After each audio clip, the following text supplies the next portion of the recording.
Buenos días. Hoy comenzaremos con un tema muy interesante: los antipsicóticos y neurolépticos o neurolépticos. Primero, agradecerle por los videos y todos los comentarios anteriores. Eso me motiva a continuar con estos videos. En el día de hoy este tema es muy importante. Este tema corresponde a un acápite que preguntan mucho en el board de enfermería. Igual en las preguntas de GESI es importante dominar este tema.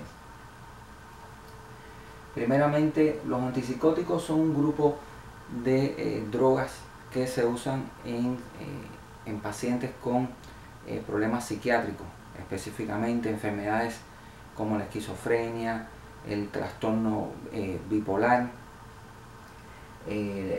cuadros de ansiedad, que realmente son muy frecuentes y que necesitamos el dominio para tener buenos resultados.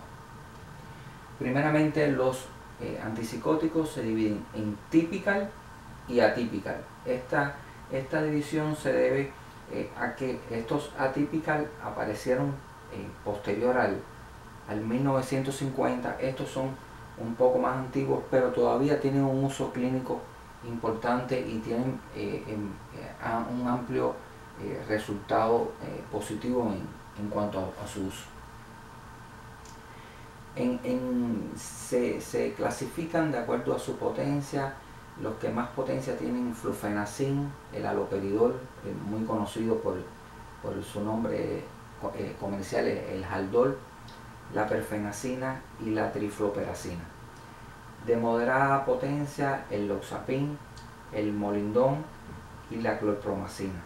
La clorpromacina, voy a comentarles algo. La clorpromacina se comenzó a usar como un potente antiemético, y posteriormente en su uso clínico se vio que mejoraban los cuadros que se presentan en el paciente con trastornos psicóticos, y por eso ya está clasificado su uso como antipsicótico.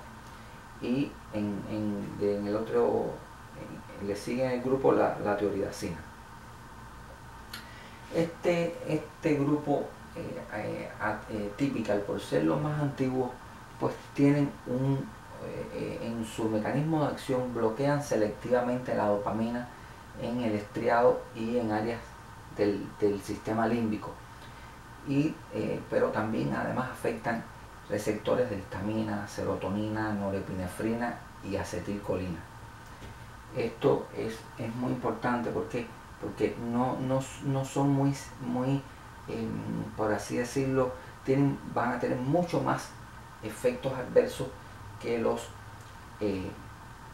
propios atípicos.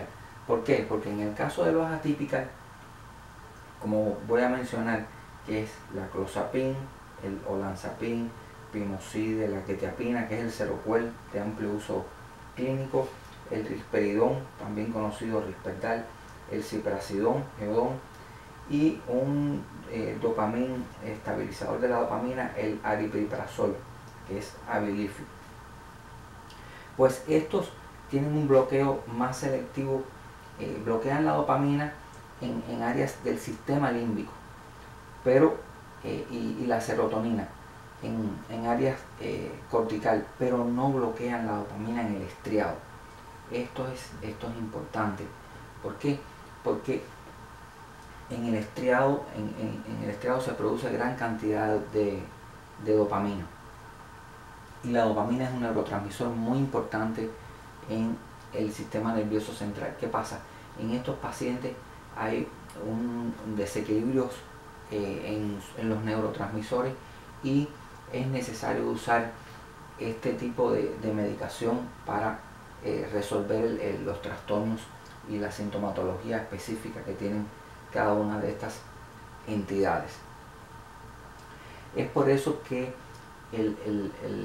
tienen un grupo de contraindicaciones.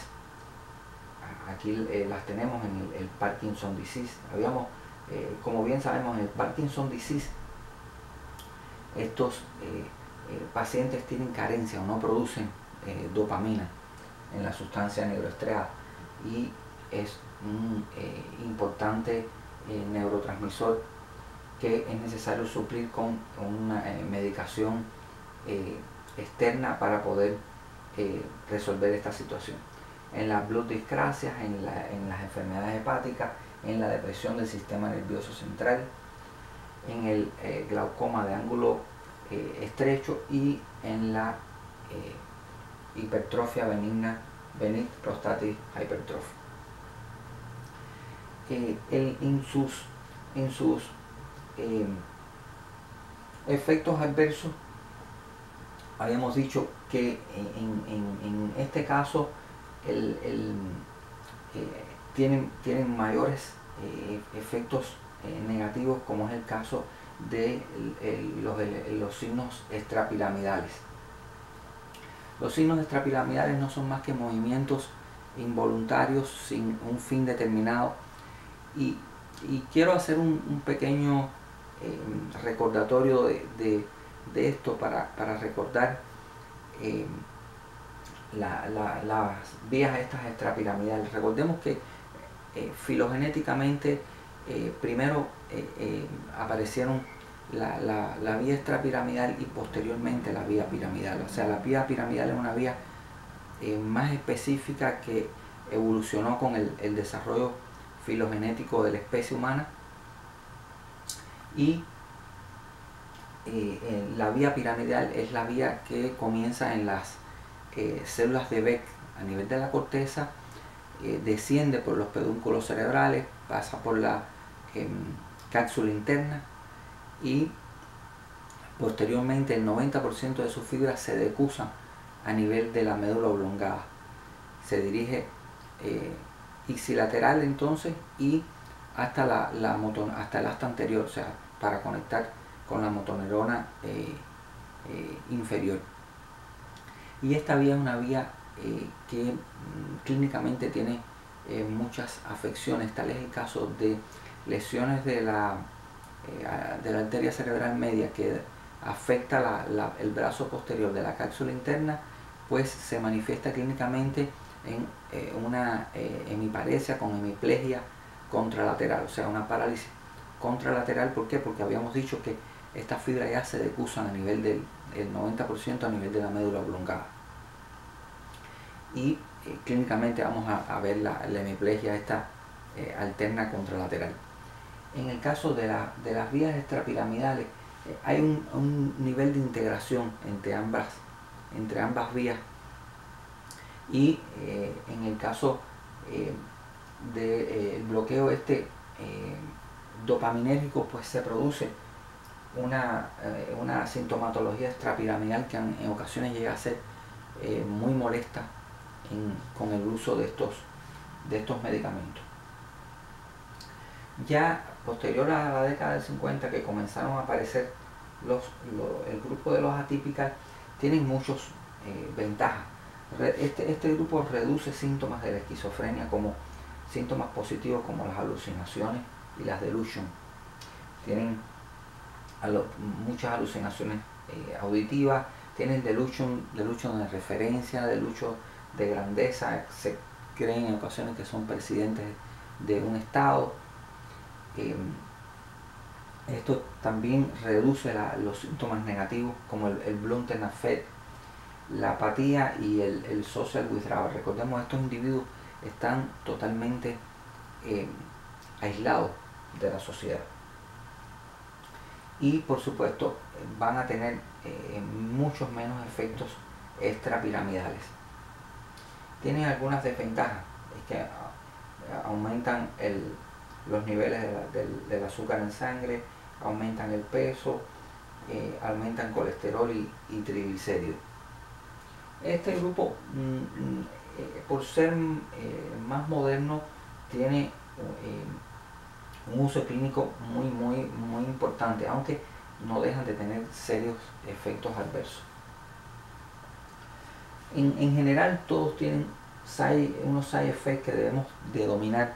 ¿Por qué? Porque estos elementos debemos hacérselo saber al paciente. Tienen acciones anticolinérgicas. Acuérdense que estos, sobre todo los típicas, bloquean receptores de la acetilcolina, o sea, van a tener dry mouth, van a tener blurred vision. Mucho cuidado en los pacientes que conducen o que manejan maquinaria pesada. Urinary retention, mucho cuidado debemos de tener en el assessment del paciente. ¿Por qué? Porque puede hacernos una retención urinaria. La constipación es otro de los AF anticolinérgicos. Tenemos otros como el dolor de cabeza, drowsiness, la fatiga, decrease el mental alertness y decrease también el apetito con aumento en el peso corporal. Tenemos por aquí que tienen efectos cardiovasculares como postural hypotension, arritmias, endocrinos, la amenorrea en la mujer, ginecomastia en el hombre, sexual dysfunction con anorgasmia en la mujer y erectile dysfunction en el hombre, y lo que habíamos dicho anteriormente, los síntomas extrapiramidales. Ahora,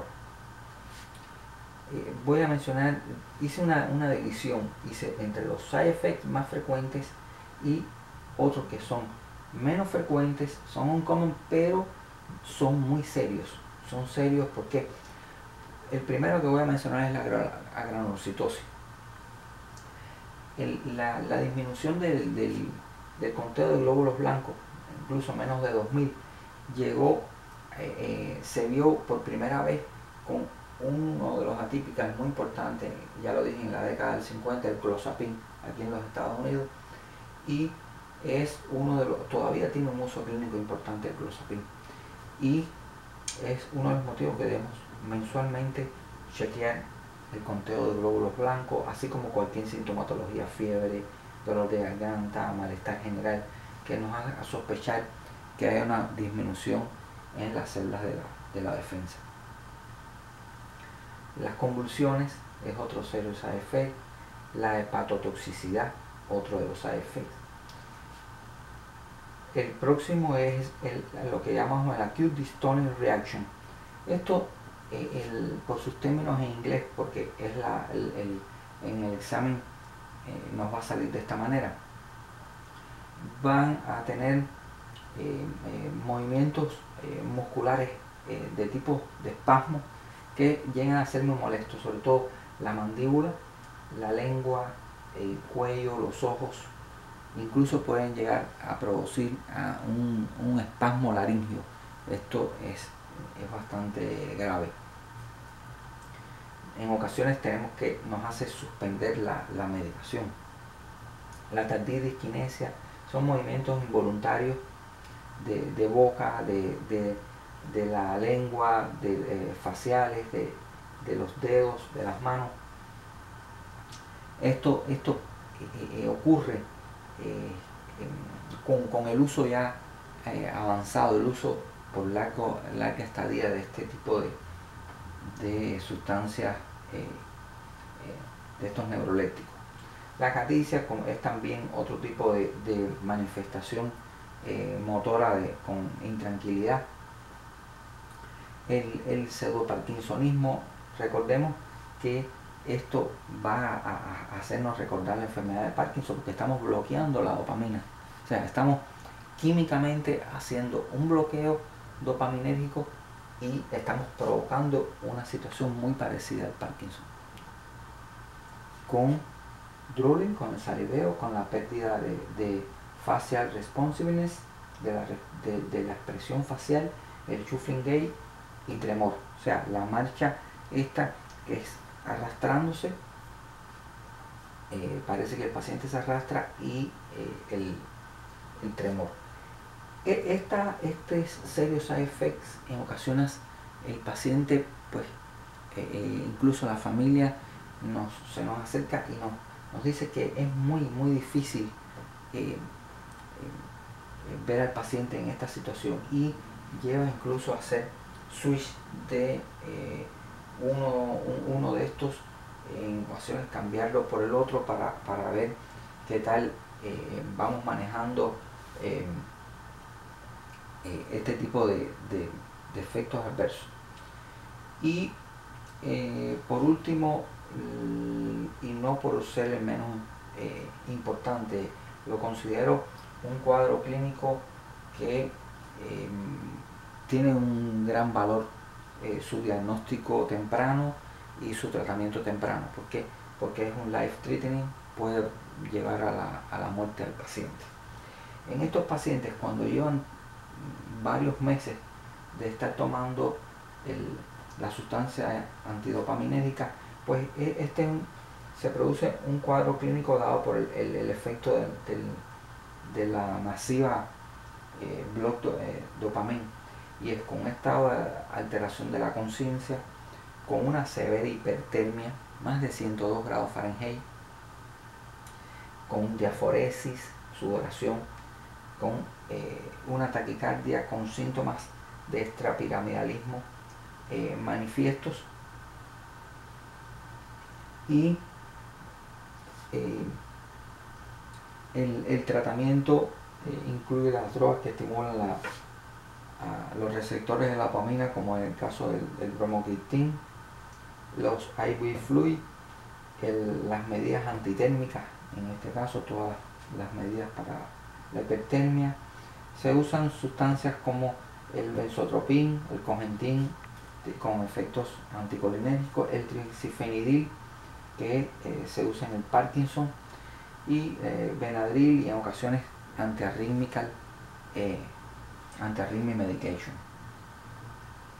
Esto es de manera general, de manera muy general, la clasificación de los antipsicóticos, de los neurolépticos, y su clasificación en grupos, sus contraindicaciones, sus ventajas y desventajas, y los side effects, los menos comunes, los más serios, y el síndrome neuroléptico maligno como una complicación del uso de este grupo de medicamentos, y su importancia en detectarlo prontamente. Hasta aquí. Si les gustó el video, pues los animo a que se suscriban a mi canal, y continuaremos con otro grupo de medicamentos, los antidepresivos, en el próximo video. Muchas gracias.